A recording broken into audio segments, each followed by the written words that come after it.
Middle east से Iran ने Israel पर जोरदार हमला किया है।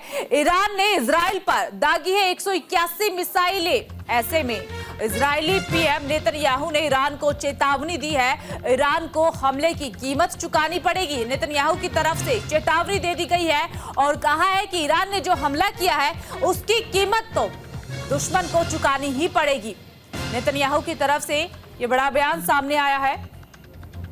इजरायली पीएम नेतन्याहू ने सीधे तौर पर कह दिया है कि जो हमला किया गया है उसकी कीमत तो ईरान को चुकानी पड़ेगी। दरअसल देर रात 10 बजे का वक्त है जब ताबड़तोड़ एक के बाद एक मिसाइलें ईरान की तरफ से इजराइल पर दागी गई थी।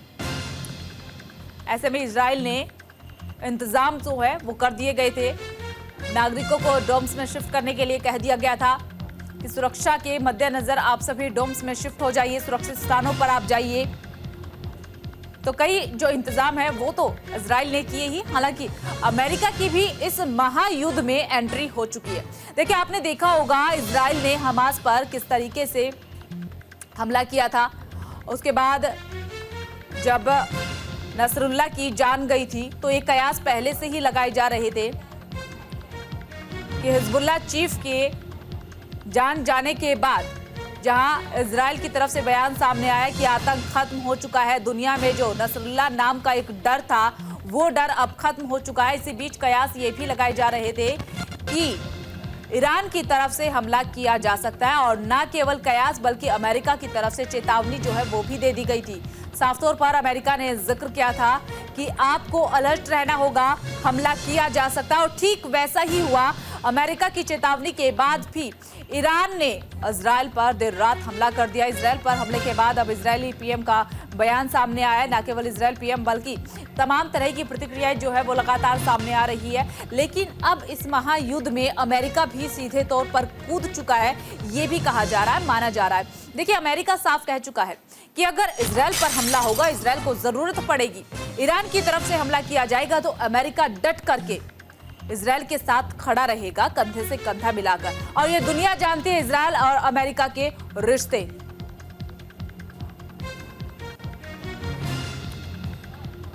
तो चलिए ग्राउंड जीरो का रुख कर देते हैं। ग्राउंड जीरो से हमारे साथ जुड़े हुए हैं output head Om Prakash sir. Sir देखिए, नेतन्याहू की तरफ से बयान सामने आया, देर रात ईरान की तरफ से इजराइल पर ताबड़तोड़ हमला किया गया, 100 से ज्यादा मिसाइलें दागी गई। अब नेतन्याहू ने बयान दिया है कि दुश्मन को कीमत तो चुकानी पड़ेगी। देखिए, अब मिडिल ईस्ट में जो संघर्ष चल रहा था वो एक नए स्तर पर जा चुका है। अब इसमें दो बड़े मुल्क जो सैन्य ताकतें हैं, ईरान और इजराइल, आमने सामने हैं। इजराइल ने जो जमीनी कार्रवाई की थी उसके जवाब में ईरानी सेना ने ये इजराइल पे हमला किया है और इजरायली हमला करने के बाद ईरान ने कहा कि ये जो कार्रवाई की जा रही है, ईरान ने जो कार्रवाई की है वो जो आपको याद होगा कुछ समय पहले जो हमास नेता इस्माइल हानिया और हिजबुल्लाह नेता जो है नसरुल्लाह का जो वो जिस पे कार्रवाई की गई थी, ये उसी के खिलाफ ईरान ने इजराइल पे हमला किया है। ईरान ने कहा है कि आगे वो हमला नहीं करेगा, लेकिन अगर इजराइल की तरफ से कोई जवाबी कार्रवाई होती है या इजराइल फिर कोई हमला करता है तो निश्चित तौर पे ईरान उसका जवाब देगा। लेकिन इधर जैसा कि आपने बताया, नेतन्याहू ने साफ कर दिया है कि जो इजराइल की पॉलिसी है उसमें ये स्पष्ट है कि अगर कोई भी मुल्क इजराइल पे हमला करता है तो इजराइल उसका मकबूल जवाब देगा। निश्चित तौर पे जो संघर्ष है वो रुकने वाला नहीं है, ये एक नए लेवल पे चला गया है और दोनों मुल्कों के बीच जिस तरह से इन्वॉल्व हो रहा है युद्ध में, तो निश्चित तौर पे दुनिया भी दो खेमों में बट जाएगी। एक खेमा होगा इजराइल का और दूसरा खेमा ईरान का। इजराइल के खेमे में जिस तरह से प्रतिक्रियाएं आई हैं, आपने खुद बताया, अमेरिका उसके साथ खड़ा है, अमेरिका उसको डिफेंस में भी मदद कर रहा है। सीधा सीधा माना जाए कि इस महायुद्ध में अमेरिका की एंट्री भी आगे आने वाले वक्त में देखने को मिल सकती है? देखिए, अमेरिका परोक्ष रूप से आया नहीं, लेकिन पीछे से जरूर इजराइल के साथ खड़ा है। कल जो इजराइल पे 200 से ज्यादा जो मिसाइलें दागी गई हैं ईरान की तरफ से, उनको नष्ट करने में, उनको हवा में ही खत्म कर देने में अमेरिका ने बहुत बड़ी भूमिका निभाई है। इजरायली एयर डिफेंस जो सिस्टम है उसके साथ साथ अमेरिका ने भी मदद की थी उन मिसाइलों को कि वो रिहायशी इलाकों पे ना गिरे या हवा में उनको निष्क्रिय कर दिया जाए। तो निश्चित तौर पे अमेरिका कहीं ना कहीं इस युद्ध में शामिल है। हाँ, परोक्ष रूप से सामने आता है, परोक्ष रूप से वो कोई अपनी मिसाइलें दागता है कि नहीं, या परोक्ष रूप से अमेरिका को, ये अभी देखने वाली बात होगी। लेकिन निश्चित तौर पर वो इजराइल के साथ खड़ा है। जापान ने भी इस हमले की निंदा की है, बाकी दुनिया के दूसरे मुल्क ने भी ईरान की तरफ से जो हमला किया गया है, जवाबी कार्रवाई किया जा रहा है जैसे कि ईरान ने कहा है, उसकी निंदा की है। इस बीच इजराइल ने कहा है कि वो अपने हमले और तेज करेगा और जो लेबनान के खिलाफ जो उसकी कार्रवाई है, या हमास के खिलाफ जो उसकी कार्रवाई है, या हिजबुल्लाह के खिलाफ जो उसकी कार्रवाई है, वो जारी रहेगी। इस बीच में एक और जो बड़ी बात हो रही है, दुनिया चाहे इन्वॉल्व हो या ना हो, मिडिल ईस्ट में जो क्राइसिस शुरू हुआ है उसके बाद से तो तेल के दाम है उनमें $5 तक की बढ़ोतरी हो गई है, 5% तक की बढ़ोतरी हो गई। तो माना यह जा रहा है कि दुनिया के दूसरे मुल्कों पर भी इस युद्ध का असर पड़ेगा, वो आर्थिक रूप से पड़े या कैसे भी पड़े। तो इस तरह से संयुक्त राष्ट्र में भी इस चीज को लेकर चर्चा हो रही है कि जो मिडिल ईस्ट क्राइसिस है उसको कैसे खत्म किया जाए, लेकिन अभी फिलहाल कोई रास्ता निकलता नहीं दिख रहा है। ठीक है सर, देखिए जैसे रास्ता तो अभी फिलहाल कोई निकलता हुआ नजर नहीं आ रहा है। महायुद्ध यहाँ पर शुरू हो चुका है, लगातार एक दूसरे पर हमले किए जा रहे हैं। नेतन्याहू ने कह दिया कि कीमत तो चुकानी पड़ेगी, यानी कि नेतन्याहू भी जल्द ही ईरान पर हमला करेगा। तैयारी जो है वो इजराइल की तरफ से शुरू कर दी गई है।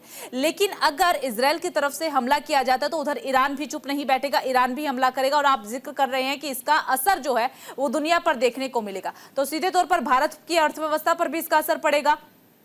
जी हाँ, बिल्कुल। भारत जो है वो बहुत बड़ा तेल का आयातक देश है। दुनिया में तेल के दाम बढ़ते हैं, भारत की मुश्किलें बढ़ जाती हैं, क्योंकि अभी भी हमारी डिपेंडेंसी जो है बायोफ्यूल पे बहुत ज्यादा है। तो निश्चित तौर पे हमारा जो इंपोर्ट होता है, एक बहुत बड़ा हिस्सा जो है हम तेल आयात पर खर्च करते हैं। तो निश्चित तौर पे अगर मिडिल ईस्ट में क्राइसिस होता है और तेल उत्पादक देश जो है वो अगर ईरान के साथ खड़े होते, क्योंकि जो तेल निर्यातक देश है या जो तेल उत्पादक जितने भी देश हैं उनमें ईरान शामिल है और ईरान की वहां काफी पकड़ है। तो निश्चित तौर पे ये दुनिया भर में जो तेल है, कच्चा तेल है, उसको लेकर क्राइसिस होगा, उसके दाम बढ़ेंगे और उसका असर भारत पर पड़ना स्वाभाविक है। तो क्या भारत इसके लिए तैयार है, या फिर भारत में कोई रणनीति बनाई जा रही है कि इसका असर अगर भारत की अर्थव्यवस्था पर पड़ता है तो भारत किस तरीके से निपटेगा उस समस्या से? देखिए, निश्चित तौर पे अगर ये मसला जो है कुछ हफ्ते में खत्म हो जाता है या एक आध महीने में खत्म हो जाता है, तो भारत के पास भी इतना बफर स्टॉक होता है कि कुछ महीनों तक तो वो तेल के कीमतों को कंट्रोल कर सकता है। लेकिन अगर ये युद्ध लंबा चलता है और तेल आयात करने में उसको परेशानी होती है, हालांकि रसिया से करता है या बाकी दूसरे मुल्कों से भी भारत ने अपने व्यापारिक संबंध जो है बना के रखे हुए हैं, अमेरिका से भी उसके व्यापारिक संबंध है, कई और मुल्क जो है जहां से भारत आयात करता है तेल का। लेकिन मिडिल ईस्ट में जो तेल का क्राइसिस है तो उसका असर पूरी दुनिया में पड़ता है और उससे भारत का छूता रहना मुमकिन नहीं। ठीक है, देखिए सर, जिस तरीके से ईरान ने देर रात अचानक से हमला किया, कहीं ना कहीं ये माना जा रहा है कि ये हिजबुल्लाह चीफ की जो जान गई है हमले में, उसका बदला ईरान की तरफ से लिया गया। हालांकि ईरान का भी कहना है कि अब वो कोई हमला नहीं करेगा, लेकिन अगर इजराइल इसका जवाब देता है, इजराइल की तरफ से हमला किया जाता है, तो फिर क्या एक बार फिर से ईरान की तरफ से हमला किया जा सकता है? और ईरान अगर हमला करता है तो ईरान का साथ देने के लिए कौन है? देखिए, निश्चित तौर पे जिस तरह से बातचीत हो रही है, अमेरिका बीच में बचाव की कोशिश भी कर रहा है। एक तरफ वो इजराइल के साथ खड़ा है, लेकिन अपने डिप्लोमेटिक चैनल से ईरान को भी समझाने की कोशिश कर रहा है कि आपने अब मिसाइलें दाग दी, अब शांत हो जाइए। इजराइल को भी अब वो मना रहा है कि इससे आगे ये मामला ना बढ़े। लेकिन जैसा कि आपने नेतन्याहू को सुना, उन्होंने साफ किया है कि अगर इजराइल पे कोई हमला करता है तो उसका बदला जरूर लेता है। तो निश्चित तौर पे अभी आज रात में क्या होता है ये देखने वाली बात होगी कि इजराइल की तरफ से जवाबी कार्रवाई की जाती है, क्या की जाती है। और जहां तक आपने पूछा कि ईरान के साथ कौन है, तो जितने भी इस्लामिक मुल्क हैं उनमें ज्यादातर ईरान के साथ खड़े हैं। रशिया खड़ा है ईरान के साथ, चाइना खड़ा है ईरान के साथ, क्योंकि इनके जो द्विपक्षीय संबंध है वो बहुत पुराने हैं, मजबूत हैं। इनके बीच में व्यापारिक संबंध बहुत मजबूत है, जो सामरिक संबंध है वो बहुत मजबूत है। तो निश्चित तौर पे, लेकिन परोक्ष रूप से इनमें कोई शामिल नहीं होगा, क्योंकि जैसा कि आप जानती हैं पिछले 2 साल से भी ज्यादा समय से रशिया खुद संघर्ष में है यूक्रेन के साथ, तो वो डायरेक्ट ईरान के साथ। क्या जैसा कि आपने अभी रूस यूक्रेन का जब जिक्र कर ही दिया, तो क्या ईरान और इजराइल में भी रूस यूक्रेन जैसी स्थिति बनती हुई नजर आ सकती है क्या, अगर मामला शांत नहीं हुआ तो? जैसे ये कंट्रोल वॉर चल रहा है पूरे 1 साल से ऊपर हो गया। पिछले साल अक्टूबर से ही इजराइल जो है युद्ध में शामिल है, पहले हमास से लड़ा, फिर लेबनान से और ईरान से उसकी लड़ाई शुरू हो गई एक तरह से कह लें। हालांकि युद्ध की घोषणा नहीं हुई है, अभी सिर्फ जवाबी कार्रवाई हो रही है। ईरान ने कहा है कि उसने सिर्फ जो उसके नेता मारे गए हैं, उसके हिजबुल्लाह के नेता और हमास के नेता, उनका बदला लेने के लिए उसने ये मिसाइलें दागी हैं और फिलहाल वो आगे मिसाइलें नहीं दागेगा। लेकिन जिस तरह से ये युद्ध चल रहा है पूरे मिडिल ईस्ट में, 1 साल से ज्यादा समय से हो गया है, तो ये जो जवाबी कार्रवाई है या टारगेटेड जो अटैक है, मुझे नहीं लगता है कि फिलहाल रुकने वाला है। हाँ, 2 बड़े देश युद्ध की घोषणा करके युद्ध करेंगे वो अपनी पूरी शक्ति के साथ, इसमें थोड़ा अभी समय है।